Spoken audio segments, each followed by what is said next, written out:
hello everyone, and welcome to this afternoon's session. We've got special for you on virtual production.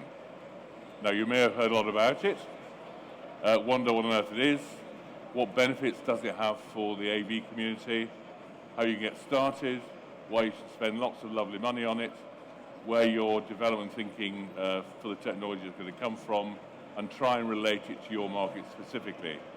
Because there's a lot going on, and I'm not sure really that you may see a lot of tech in front of you, but apart from seeing The Mandalorian and various other top Hollywood films, it may seem a little remote to everybody, even though you're seeing some nice tech.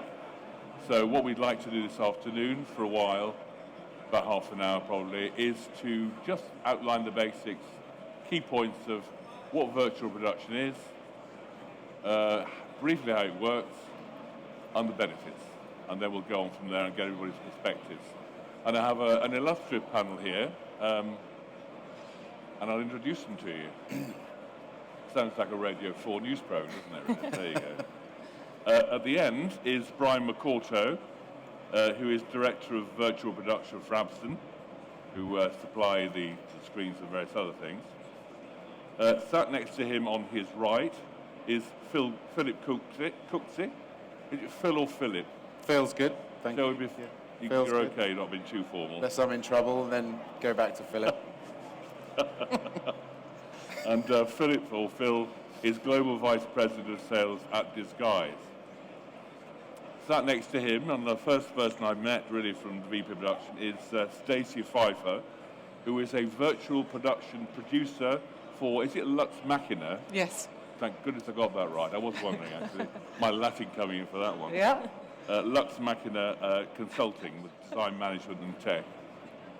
And to Stacia's right is Erik Wolff, who is CEO of Halo Stage, and they run a number of virtual production stages, one in Berlin. Where are the others, Erik? In Frankfurt and in Hungary, and the mobile one, wherever you want it. Okay, fantastic.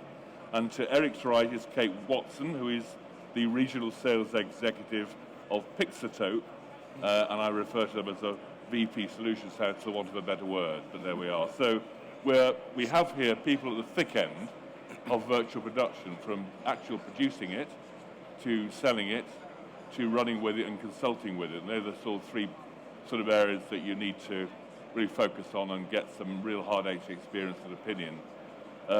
So we'll start with the basics, I think, really.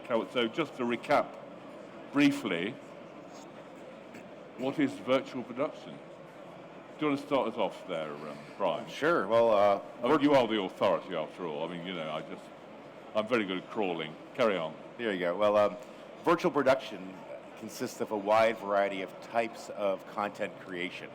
It can be ranging from a very large volume where you create cinematic or episodic TV shows, and scaling all the way down to something very small for, let's say, advertising creation, or also move into the live world where you have extended reality type solutions and doing live concerts or any kind of replacement for green screen. So there's a very large range of virtual production projects. Can you just explain what a volume is? A volume is a common term in virtual production. Yes. I think we just need briefly to describe what it is. Let's see, to briefly describe a volume, you're talking about a sound stage with a large back wall of LED that creates a dynamic environment that is sometimes also, in addition, a LED ceiling, but also augmented with traditional studio lighting. And this volume can create any number of dynamic environments that you like for movie creation. It's usually very large scale, though, typically. Thank you, Brian. Now, Philip, what sort of tech's involved with all this? I mean, you're at Disguise, so you're at the cutting edge of this, aren't you? Yes. And I say cutting edge because I can't think of another better word to use for you. But anyway, there we go. What sort of tech's involved? What sort of tech? Simply. Yeah, as simply as possible. So the gaming engines now can deliver a photorealistic virtual world, and all you need to do is somehow deliver it to that LED for the perspective of a camera, thereby maybe replacing green screen for a real environment such as a set of actors or a panel and so on. Now the secret sauce in the middle is some form of solution, software or otherwise, which will understand where the LED is in 3D space, understand where the camera is in 3D space, and then take that photorealistic digital world and deliver it to the LED for the perspective of the camera, thus making the LED essentially invisible and placing the real subjects into the virtual world. I made that sound so easy, didn't I? You do, incredibly so. And it's a very precise science, in fact. Yeah. And Unity and Real Engine are, these are essentially computing systems, 3D modeling systems, are they, from the computer games industry that really have moved into this sort of area. So they're used to dealing with complex images and manipulation and so on in different environments that a normal computer wouldn't be able to handle. So these things form the core of what, and then you add to them and start to do different things with them. Stacia, as a producer, what are the most important things when you start producing and thinking about this new environment? Where do you start? Sure, I'd say there's three main areas you want to consider as a producer. First thing that's going to come up is, of course, going to be your budget. You're going to need to work within the constraints of that. And as you always have a limited number to work with, what you need to consider is not how to create more budget, but where that comes from. And so traditionally what you're going to do is look at your post-production pipeline and say, right, instead of having all of this budget here at the end, we're taking that whole kind of VFX portion of the budget and pulling it forward into our pre-production, where we're creating all of this content. Because when you do this correctly, the dream is you get the shot live in camera and there's not much more to do to it after that. So you pull your budget forward, you pull your schedule forward, where you might traditionally have months and months of post-production. That time doesn't go away. We still need that time, but that now goes into pre-production, which is a very interesting and different way of working. So there's a lot of education with any new client or any new creative or director or team that wants to come in, because they'll need to consider creatively all the way from the beginning how they're going to incorporate this art and sign-off and creative agreement earlier in their process amongst all parties. And then the last and perhaps most important element in today's climate is team. Is team? Team, certainly. You will need a different sort of crew working with you on the stage than you would traditionally have in filmmaking. And it's very, very important that you have the right people with the right experience who can deliver the content on time. Because you don't really have all that extra time to... I'll come back to the sort of time period we need. Erik, you've created studios, haven't you? First of all, why, and where do you think the market is going to come from? People are going to hire your studios? Okay, why did we build studios? It's for two reasons. The first is we can. The second is I'm a cinematographic super freak, and I really like it. Looking into the business is a little difficult. The market is somehow expecting $1 million, zillion, or whatever $1 trillion business. Well, this is still a taking up kind of technology, and the adoption will take time. However, as one of the production means for film production, for TV production, we can see that in TV already, in gaming production, and also in the corporate environment, this will be one of the most powerful technology means in the future. Because of blending media, what we do is we create contents of the various kinds, and this is a dramatically growing business, and I only need to pronounce the M word, and then everybody knows where this is heading for. I mean, we talk about metaverse contents also, and this is, in fact, a multi-billion-dollar business. So we're told, yes. Haven't seen much of it yet. you know. I mean, I have to say, we did run a bit of a spoiler on to say we were doing our judging for the AV Awards in the metaverse, and no one blinked an eyelid. So it was a bit of a spoof to see what the reaction would be, whether people would question, and not one did, interestingly. Fun fact. All the metaverse dreams of so-called persons in the Silicon Valley referred to a virtual set, which means only one person can see it. We all work in a technology adoption that would make metaverse being experienced by a large crowd, which by definition makes it way easier because you don't need to wear those glasses that might be appropriate in 30 years, in 80 years. When will be display technology as good as it has to be? We can do it today with that kind of technology. And this is immersive for all of you. And this is, I think, a big move. I mean, this is the thing, isn't it? We're focusing too much on VR and gaming, and suddenly the brain slips into a very different mindset of where they've heard about the technology. You're coming from a business perspective. Can you tell me a little bit about the solutions you're putting together and why they're specifically relevant to this area? Yeah, so we have an open-based software. Kate, by the way, sorry about that, Kate. yes. We have an open-based software, so we blend and work with whatever studios or production houses are already using. And we also have our Pixotope tracking, so we've got the Pixotope tracking hardware and Pixotope software. So the reason this is super relevant when you're talking about kind of the corporate world or democratizing VP is we're really diverse in the virtual production elements that we can work with. So we do XR stages, we do huge virtual production stages for films, we do green screen, we do AR graphics. So it means it can kind of be a kind of gateway into VP for a lot of corporations, education, unis, people who are lacking a bit of knowledge and a bit of confidence. They're the two things that you need to kind of build up.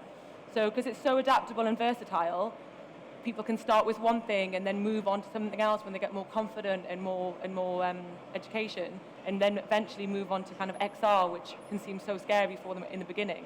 And what we have just simplifies everything, and so it's kind of a gateway into virtual production for a lot of people. I mean, I have to say, we're sort of in between the devil and deep blue sea here.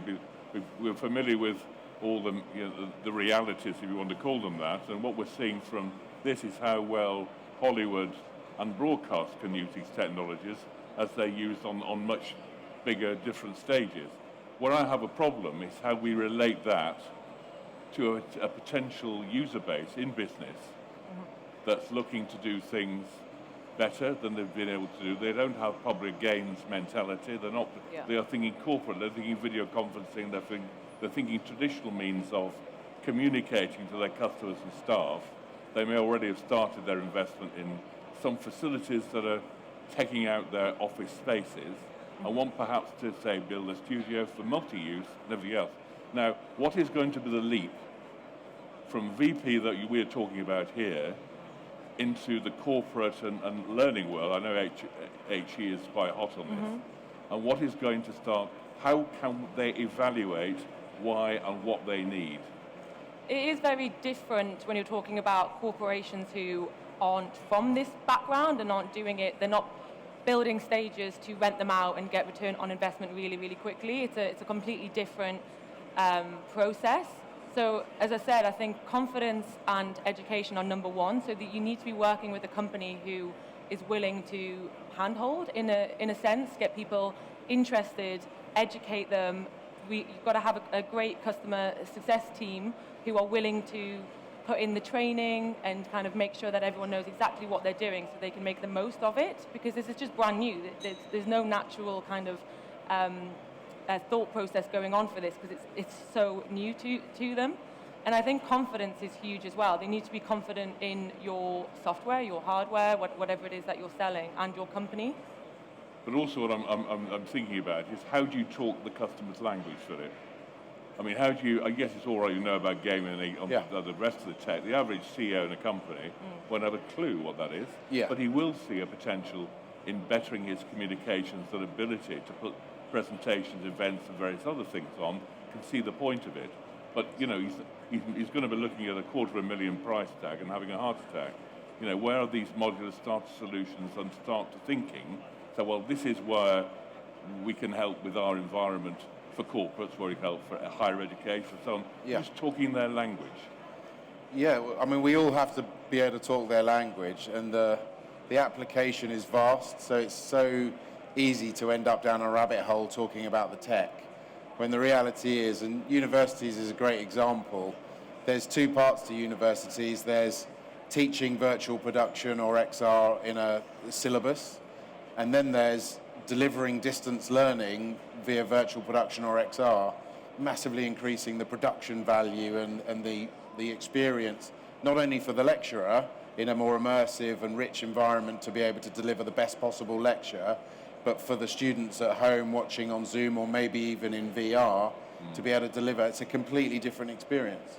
And that's just one of 1,000 potential applications for this sort of technology. Erik, go on. We are confronted with customers, corporates, asking how to solve current problems, and they don't refer to what we call virtual production. Their language is like, I have a press conference, I have a capital market day, I have a town hall, I have a commercial production, I have my in-house TV productions. If we refer to that, we talk about use cases of something that is using our technology environment, and they call it quite differently. They call it like a multi-purpose studio. So at the moment, we are building half a dozen corporate studios in Germany, and they are all more or less multi-purpose studios. And there's a simple reason. Nobody, no corporate, will allocate several million in CapEx for just one use case. So what they discuss is, hey, why don't we take all our commercial production, why don't we take the town halls, the press conferences, the product releases, using that environment, which, by the way, we know it doesn't work itself. We need crews to operate it, and that's the real cost of it. And then use it for those multiple purposes, and that's doing, I have to say, quite well. Well, I mean, I don't know when we talked about skill. We'll get on to skills in a minute and on where you look for them and everything else. But you say, you know, volumes and stages. Why not say environments and, you know, terminology that's familiar with the people who potentially could be your big customers, I'd have thought. I mean, you must come across it all the time. Traditional AV customers seeing a big film and say, oh, I'd love to use that screen a different way, or blend it into a... I'm sure you don't use volumes and stages, do you? You'll use, well, in your meeting environment, or this, that, and the, I'm guessing. Quite and right. You can say this is how you can develop your investment, and as long as you can evaluate against these criteria, we can help you along your journey, if you like, I'm assuming. Erik actually summed it up perfectly. You have to talk to your customer in their language and ask, what problems are you trying to solve?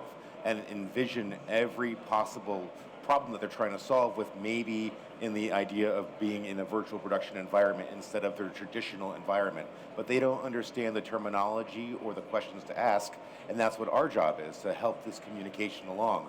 But it's by using their language and their current challenges that they're trying to face to understand what those needs are, and then being very creative with understanding this technology and how it could apply specifically to that need that maybe they didn't think of before, such as an advertising company. Let's say you're a watch manufacturer and you're typically creating advertisements for your watch, and you want to have multiple different watches, one of them being shown on a beach in Hawaii, and you're thinking about that logistics cost, and they didn't even think about maybe doing that all in one studio and being able to move between different environments and easily change the thing that they're creating the advertisement for on the fly. So you have to talk to your customer and figure out what their pain points are, and then use your knowledge and experience to figure out how to solve those pain points in a new creative way. And that excites them to think of a new solution that might solve multiple problems.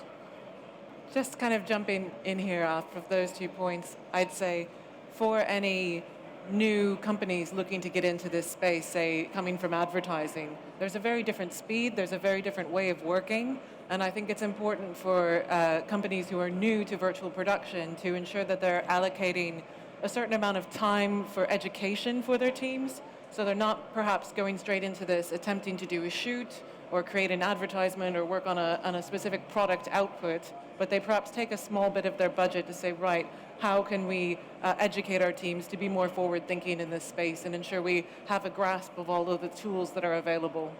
Exactly. So how is this technology being sold? Is it, at the moment, all I see is studios. I mean, I don't mean in a derogative sense. You know, which appear remote. Somebody you can take to someone else to create for you may well run a production in the studio. Presumably, I don't know. Where is the link between the AV industry getting involved with this and actually communicating directly to existing customers, saying, we have the skills, the expertise, we can help you with content, we can help you with staff. The skills must be an issue, I would have thought. It's quite new. And then putting that together as a package. Is that a scenario that's coming down the line, or I see a lot of different elements here. I don't see a cohesive offering from anybody that can say, well, this, you want to do this, that, and the other, we'll give you this, but we'll do this environment either remotely, or we'll come into your company, install it, run it for a certain period, we'll supply the staff and provide the content creation and running it for you and maintain it for you. Perfect, I would have thought, service for integrators, if they have the skills. Is that a bit of a forward-thinking, too optimistic? That's where I would expect it to go. Yeah. I mean, it's a chicken and an egg with most of these things. There needs to be the demand for a systems integrator to be interested. And there is definitely a tide coming now. For some of us, it's been 3 or 4 years, whereas it really feels like now the systems integrators that already have that client base but now need the commitment to educate themselves on how to productize and turn it into something that's a full solution, as you say, the delivery, all of the equipment, the content, and the creative. It needs to be it has to all start with some form of creative vision with a loose understanding of the fact that technology can do it. And it's that cycle. And I mean, in the corporate world, we're seeing them maybe do an event first, and they bring all these people together to deliver it. They do that a few times, and then they say, well, we want to do this every day. We want to use it for far more than just this one major event every year. But the question is how we shorten that journey for them, where they do it as a full rental delivery, temporary event versus, okay, we want to do this every day. And they're potentially very different solutions, but somewhere along the line, we need to bring all these pieces together. Yes, I mean, presumably someone... Sorry, Erik. I'd like to throw a real bomb into that for good reason. I think we all agree that it's pretty easy to build a stage, more or less, because the hardware technology is there, and you get integration people to build it. So if you want to buy one, you'll get one. It will be production ready, and I agree, for the crew, it will take about, let's say, 3 to 6 months to really accommodate getting the pipeline, the process installed. That's fine. So building a stage is as easy as you have the budget to fund it. Second is, you need to operate it, and depending on what you really do, is it TV, is it feature film, is it commercial, you have to have different skills and expertises working with the studio. But something that maybe a lot of studio operators forget is how to, and that's what I think I picked up with your question, how to address the market. Commercial productions, they have also their language. You need to refer to them. If they ask you for a certain service, it's different from a film production, it's way different from TV, and it's again way different from corporates. So from my point of view, there is a twofold problem with crews. You need a crew operating the stage, but let's be fair, we need to sell the service to really make this profitable, I would estimate that 98% of all studios will be bankrupt within 3 years because the damn cost from the capex will kill them. I mean, we talk about a multi-million invest, we talk about half up to 1.5 mil OPEX, and there is no sales and marketing crew involved yet. So that means you need to run at least 60 to 80 productions, mixed, not only full-fledged film productions, a year at a rate of what, 25, 35, 40, 55,000 a day? Try to make this sales effort, and I don't see at the moment that there are as many sales crews referring to the market as funding-ready groups building stages. Sorry to say. Very interesting.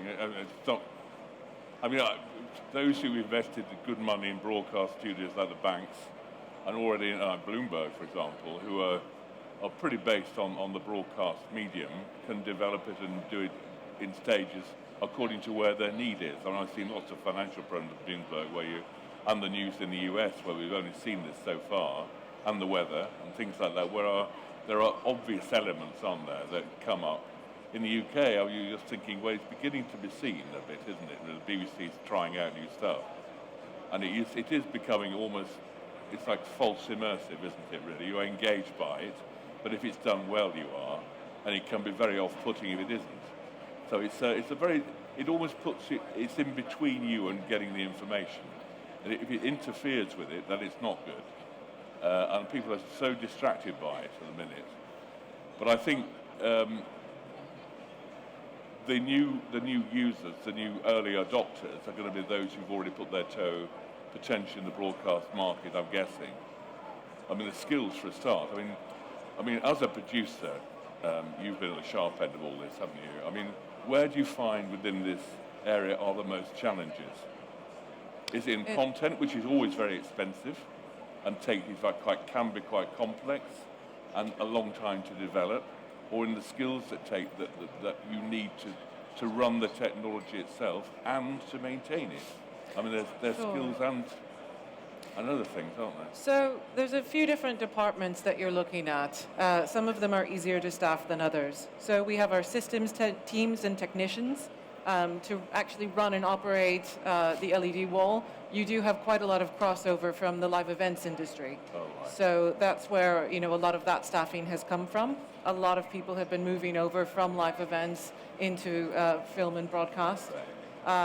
Secondly, we have, of course, our content teams, VAD, and content creators, content providers, which can either be contracted through an external company, or you can recruit. There's a lot of young people going into games programs.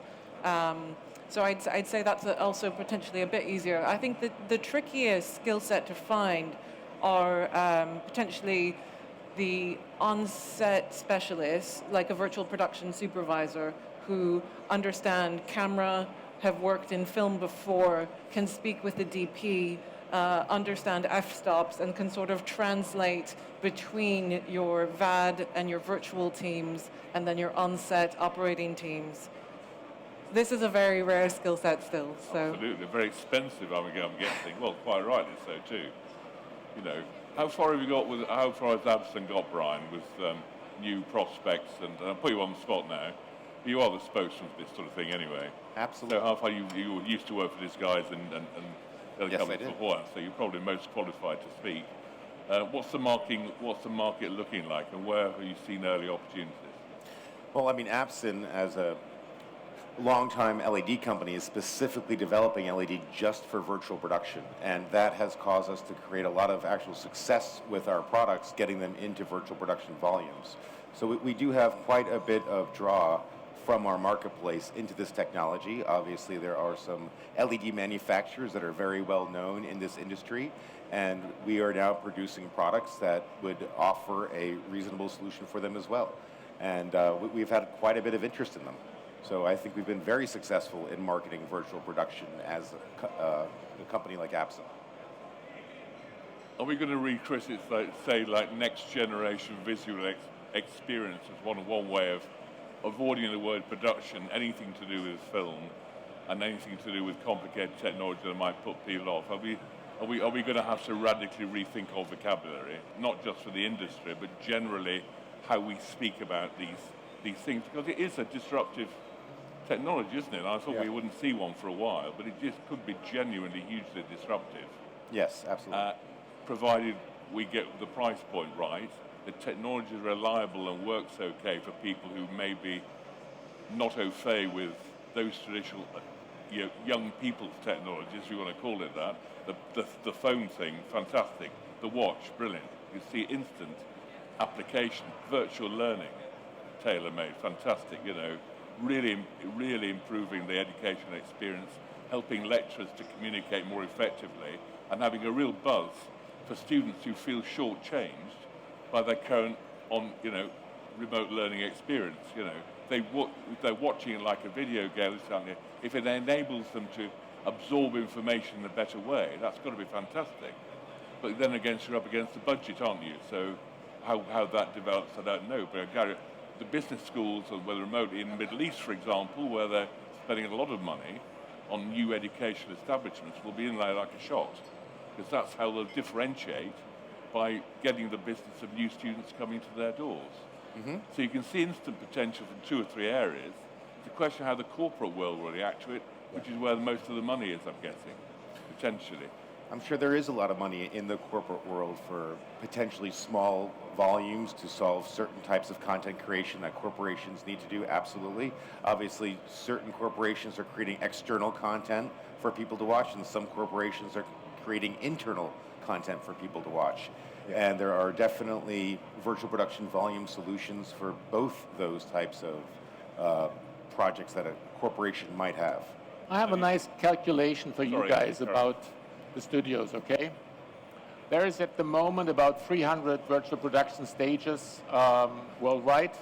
From those 300, about 25 may be called production ready for feature film. All the rest is tempting, trying to get there, but not really where we see a virtual production stage. 300. There is about 5 up to 6,000 broadcast studios worldwide that are working towards a virtual production capability somehow. It's different technology, we talk not about 1.9 to 2.5 mil studio equipment, we talk about 1.2 to 1.5 or something, so it's different chip in the camera, couple of thousands. Corporates, we talk about 25 to 50,000 corporate studios. Now, how many, in terms of crew, do you need to maintain roughly a fairly operated virtual production stage? I make a count. The minimum is 4 in staff, 4 to operate a stage, which is quite a small number. And now times 25 to 50,000 studios, it's ridiculous. So it just outlines it will take some time to get there, because there is no such training study for a virtual production stage manager.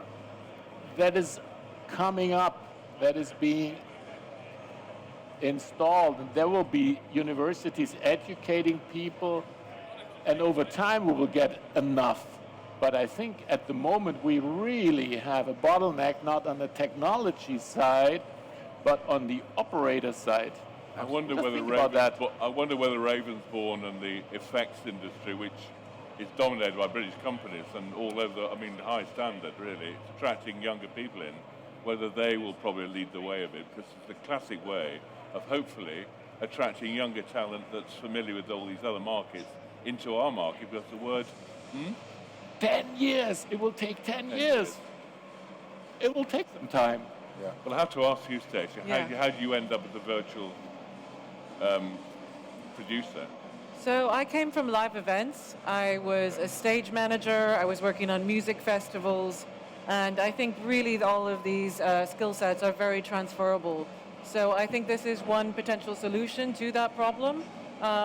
when you're working with video and LED and lighting and sound, and you're managing complicated schedules and you're managing music artists, this is really not such a different kind of crew and pace of work. In fact, the live events world is often more high pressure in the way that you're delivering a big live event, say, I don't know, a Super Bowl performance. You only have this one shot, and I actually think that the method of working and the attitude that events crew and personnel bring into virtual production is very beneficial, because they have an attitude of excellence. They expect it to be done once, they expect it to be done right, they expect it to be done fast.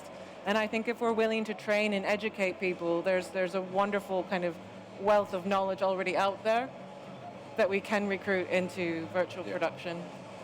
That is one thing when I've been speaking to a lot of companies about hiring students straight from uni. One of the main issues is that nothing can go wrong in broadcast film productions, whereas for a university, you're encouraged to research, try, adapt. And there's a couple of smaller production houses in the UK who have got kind of a academy system in place, so they want to bring in young people, and then they want to in-house, with our help, train them up to be able to do different things, and then the kind of head of productions will be there to monitor the show and monitor the production. But these kind of post students are kind of doing it themselves, really, and it gives that bit of a bridge for people to make a mistake and kind of learn not to do that anymore, but straight from uni into these kind of high pressure roles and jobs for live events and films is just very difficult. I can't think of anything more exciting personally, but I think we actually have a lot of universities who are looking for small volumes to then create a curriculum to teach their kids how to use it. We just came back from a grand opening at Webster University in St. Louis, and I got to work with their students who were playing with RE camera systems and disguised media servers and our LED walls, and they were having so much fun learning this new skill set. I think it's an amazing opportunity for so many people to get into a new career opportunity that I loved camera systems as a kid, and I never did this as a job, and now virtual production is allowing me to take my extreme love of video and camera technology into my skill set of Pro AV. So I think it's going to be a great opportunity for many kids to learn something new and get into a whole new industry that's being created as we speak. I mean, it's up to us to sell it strongly, isn't it? To say this is a fantastic new career for you, and actually choose our own channels of communication and go nuts and just be enthused. I'm quite enthused about it, I have to say, but I'm looking at that hook. I can hang it off that we can go for it. I mean, if I had my way, we'd install one tomorrow. We're halfway through a classic buying scenario. I've got traditional broadcast skills and a lot of experience that's older experience. Yeah. I know my colleagues who may have thinking of retiring would jump at the chance of getting involved with something like this, which would give them a new skill set, give them a bit more confidence and stimulation to use some of their experience and learn new skills. Because, you know, if you're in this medium, you're keen to learn new stuff and do it as best you can. Sure. Think about the video game industry. Think about when the Nintendo first came out and you were playing Super Mario Brothers and you told your mom that you wanted to make video games for a living. She would have laughed at you. Yeah. Now look at the video game industry today and how huge it is, and the fact that video game industry is actually what helps create this. Yeah. So it's actually amazing how quickly it's grown, and it's become an entire industry that people can become an expert in. I think it's absolutely brilliant.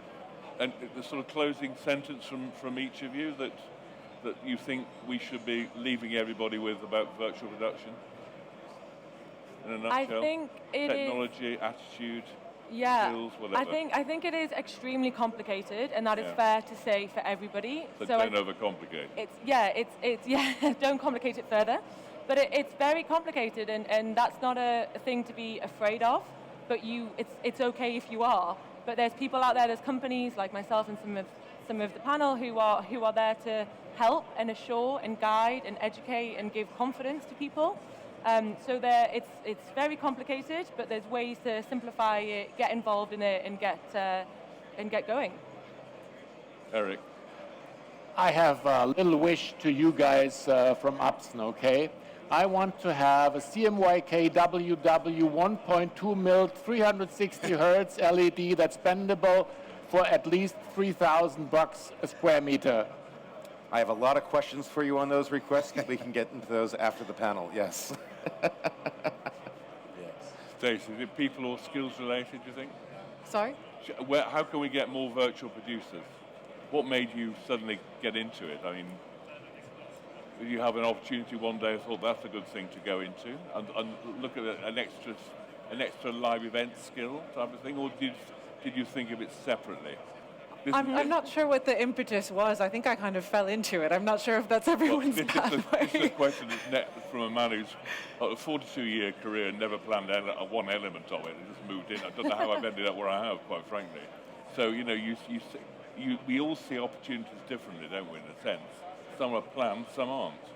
And this looks like one of those relatively unplanned opportunities where you could have an approximation of skill sets.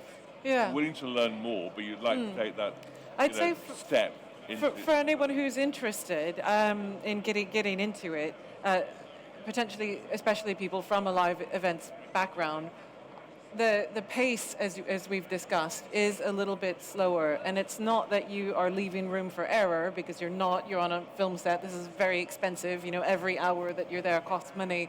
However, there is, I'd say, a bit more room for creativity. And if you're on a project for 6 months, if you're doing high-end TV or a feature film, 6 months, 9 months, you get to really sink into a project in a way you can't in the live event world. So I found that really fascinating and gratifying when you can build something with a team of people over time, and then seeing the final product. It's not like a live event where you see this one night, but being able to see a film or an advertisement or something created out of all of that work is just immensely satisfying. Yeah, fantastic. Philly, you've got the last word. Oof. Go on. I think ultimately you probably nailed it in the first few minutes of the talk, which was all about reaching into all of these different worlds where people don't speak this language yet. And it's our job to make sure we translate in the right way. We talk their language, not ours, and make it as non-intimidating, as exciting, but the creative first, and make sure the technology works for the creative. Brilliant. Okay, well, thank you all. That's a tough egg trying to get to the bottom of virtual production. I think we've probably done it. Thank you very much for joining us from IC 2023, and hopefully that might have demystified the subject for you. So until next time, bye-bye.